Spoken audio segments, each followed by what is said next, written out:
I'm a failure. I fail all the time, and I love failing. Do you know how many PR attempts I've failed? How many business ideas I tried and failed? I failed more times than the lazy version of me has even tried.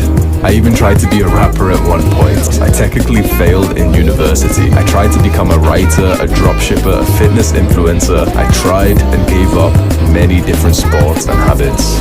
And because of these failures, I have succeeded in many areas of life.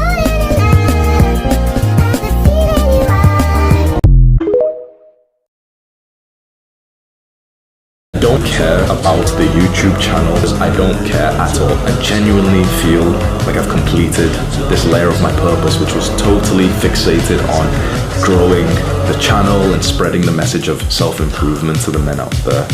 I've made the hard decision now, after weighing this up so many times, after speaking to my close friend who helps me make these decisions, Sam. I've made the hard decision now to stop this content production machine that we had here, this huge team that we had, 7 video editors and TikTok guys and sales guys, and who I was personally paying for. I let every single one go. Business is a lot more fun when you've been making money. Going to the gym is a lot more fun when you look muscular, isn't it? But you have to go through this initial gray area where you have to put in the work, you have to sacrifice comfort, but right now the results are invisible. Average men quit here when they have to put in the work, but there's no results to show. Next to a girl, and it's a first date or something, I'm feeling nervous, right? It's really valuable to try and physically feel the nerves that you have right now, because most of the time, you know what you'll realize? It's actually getting worse through your control. You see, you have a lot of control over your body and how comfortable you are and how relaxed you are, or how hypersensitive and anxious and nervous you are. You literally get to choose. You literally get to control this. So what if we do this? The next time we're nervous and there's a girl next to us, and we become aware that we're nervous, right? So you're on this first date and you have the thought, maybe while she's speaking, because you're not very present, say that I'm really nervous. As soon as you're consciously aware of that, why not just open up the front of your body a little bit more? This may seem silly to some guy out there, but I promise you, if you can just try this and trust me, if you physically, I'm talking literally in the real world, open up your heart, your rib cage, the front of your body, you will feel so much more powerful. When I'm nervous, or when I'm scared, or when I'm anxious, I'm sat like this. This is why I'm looking around like this. I'm closing my body. I'm a little bit scared. I'm pretending to be on my phone, pretending to do something. I'm like this. I'm closed up. Even though it seems too simple to be true, I've found that you can make such a big difference in your mood by literally just changing the way that you sit or you stand. I was fapping 3 times a day at least. That's already bad enough, isn't it? 3 times a day fapping, bro. I had just spent a year living like a total degenerate. I just spent a year with absolutely zero communication to my family. We had a massive fight and everything, and it was all trauma and abuse and everything. So I essentially ran away from home, even though I was 22 or something, so I was old. I hated my father, I hated my brother, I hated the house that we lived in, I hated the relationship, the family that we had. I started living like a man who doesn't have a family with porn, video games, weed every single day. The reason why I'm telling you this right now, because after the worst year of my entire life, I discovered gratitude training, and I asked myself the question, how could I be grateful for my family? Specifically, I asked, how could I be grateful for my father? No, he's ruined my life. There's nothing to be grateful for. No, I hate him. He's abused me. He traumatized me. Still to this day, I can't sleep right. Still to this day, I have nightmares 3 times a week. There's nothing to be grateful about him. I'm getting angry asking myself this question. And I was indulging in this feeling for a while when I was thinking about my father, how could I be grateful?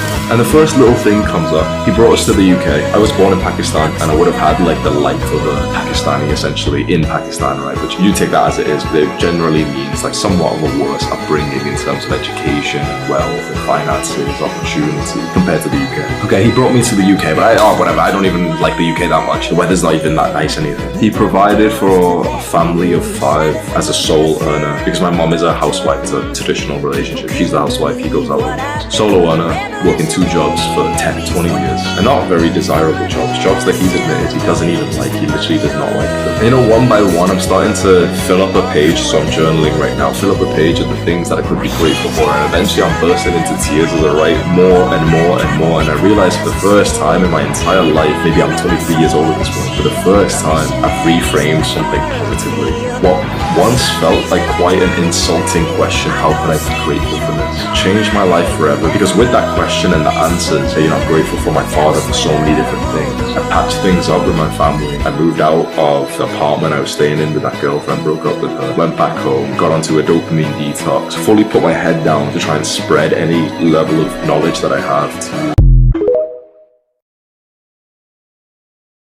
When you feel nervous, just mentally reframe it to excitement, because nervousness and excitement actually just feel the same. In your body, they're the same thing. Your heartbeat goes faster, your pupils dilate, the physiological stuff is the same for nervousness and excitement. The only thing that's different between these two is how you perceive them. So the next time you feel nervous around women, just tell yourself, I feel excited. Because it is probably true. If you're nervous around this girl, you're probably also quite excited to be around her and to, go on this date with her, for example.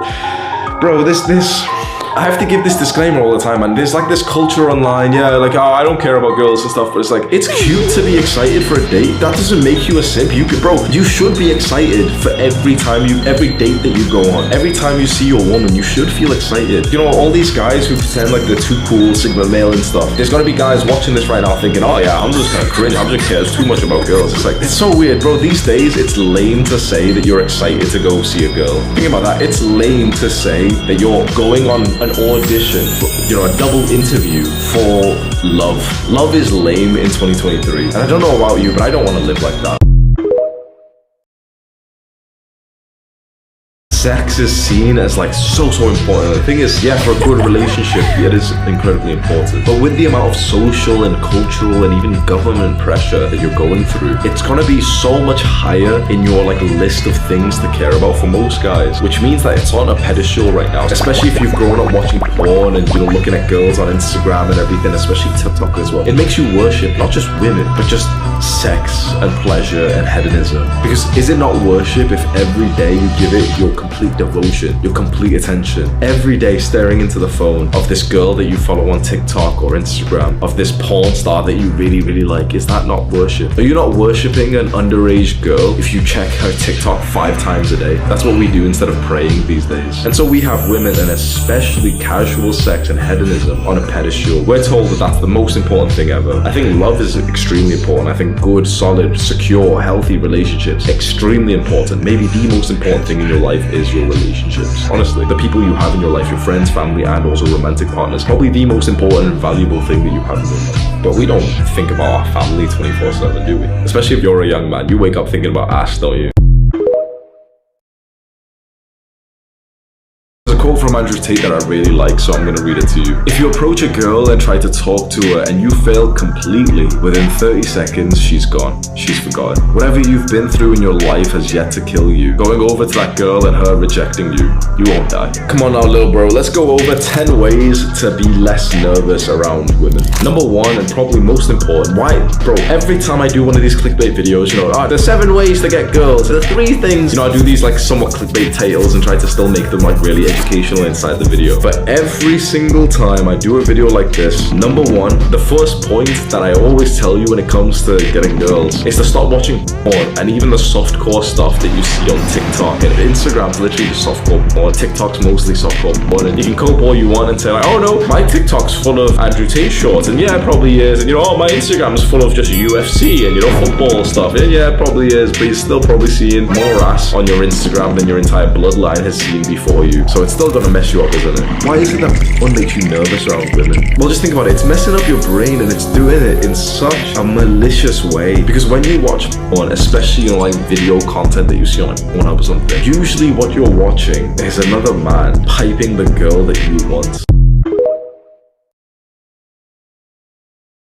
Jeffrey has finally worked up the courage to ask Jessica out. Hi, Jessica. I was wondering if maybe you said Jessica. Before Jeffrey could even finish his sentence, he instantly felt embarrassed and ran off crying with everyone in the room watching. That's no way to deal with rejection, Jeffrey. You are a man.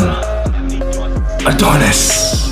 Adonis never gets rejected. Women can't resist him. But you know, when he was younger, he had to go through hundreds of rejections. But interestingly, young Adonis used each and every rejection to build himself up rather than to break himself down. How did he do this? Usually when I start these videos, I tell you a story, a specific real story of the time that I've messed up and I've made the mistake that we're talking about. But one thing that I've always known about myself is that I've taken rejection far better than most guys. I think some other guys are like this, or you might be the same. If there was ever a time that a girl rejected me, I always had this like nonchalant response to it, like, oh yeah, fair enough. Inside of my mind, inside of my heart, I would be hurting, but I would never show that externally because I just didn't want to be like one of those guys that gets like aggressive or really sad or cries in front of a girl when she said like no, she doesn't want to date him or anything. I've always been way more stoic, at least externally, and inside I feel the emotion. Jeffrey gets nervous around girls. Every day he obsesses over Jessica, watching her in class, dreaming about asking her out and thinking of her when he listens to music. But he's never even spoke to her. Every time she walks near him, Jeffrey feels a spike of anxiety. His palms begin to sweat and he tries to avoid her, or he overthinks about what to say to her, but then he never even speaks to her. Adonis sees Jeffrey struggling and understands exactly what he's going through. Young Adonis also used to obsess over women, and he was so nervous and he never spoke to any of them. But then Adonis did something to destroy his nervousness, and now he couldn't be more confident around women. Adonis puts his hands on Jeffrey's shoulders. There's a better way, young Jeffrey. I'll teach you how to start.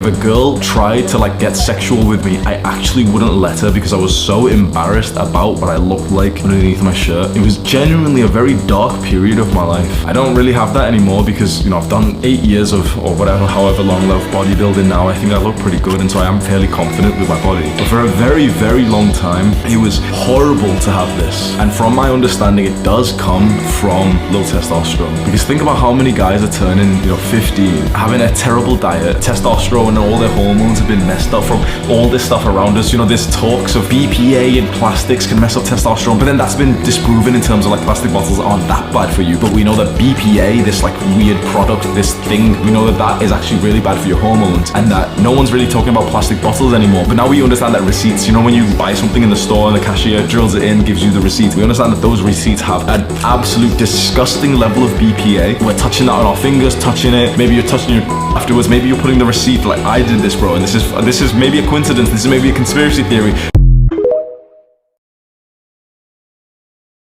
When it comes to taking steroids, a lot of people in the bodybuilder community always say something. They say like, steroids isn't a cheat code, you still have to work really, really hard if you take steroids. Past a certain level, sure, but to begin with, not really. There's at least one research that I remember that showed that if someone took steroids and didn't weight train at all, they literally just took steroids and just, sat around, they built, I believe, 6 pounds of lean muscle mass in like the 1 month trial or the 2 month trial that the study was going on. If they took steroids and then trained on top of that, it was more like 10 pounds of lean muscle mass that they built in like 2 months, which is what a normal person would probably build in his first year of training, never mind the years after that where the muscle gain is slower. And then they also compared this with someone who was natural going to the gym, and that guy made like I think 1 pound of muscle in the first 2 months. This is like it's a study that I remember seeing literally years ago, so probably got like the numbers wrong and everything. But from my perspective, that literally meant like steroids are kind of a cheat code, especially in the earlier years of your training. And of course, once you get to like bodybuilder level and some big guys taking them, it's like, yeah, that guy still has to go to the gym for like 10 hours a week or something. But those are two extremes, right? One is like the guy who sees no progress in like a year and he's probably got low testosterone, then the other guy is like, the guy who blasts some gear and then he's made 10 pounds of muscle in like a month, right? Those are two extremes. Bro, we're not all amazing. The majority of people are losers. The majority of people are lazy. And the worst part about this, they have no desire to improve. You must at least want to improve. So if you are lazy right now, that is okay, only if you want to stop being lazy. For the people who are lazy and they don't even think about it, they don't even think about improving themselves, they're not with us. These are the kind of people who don't even want to exercise.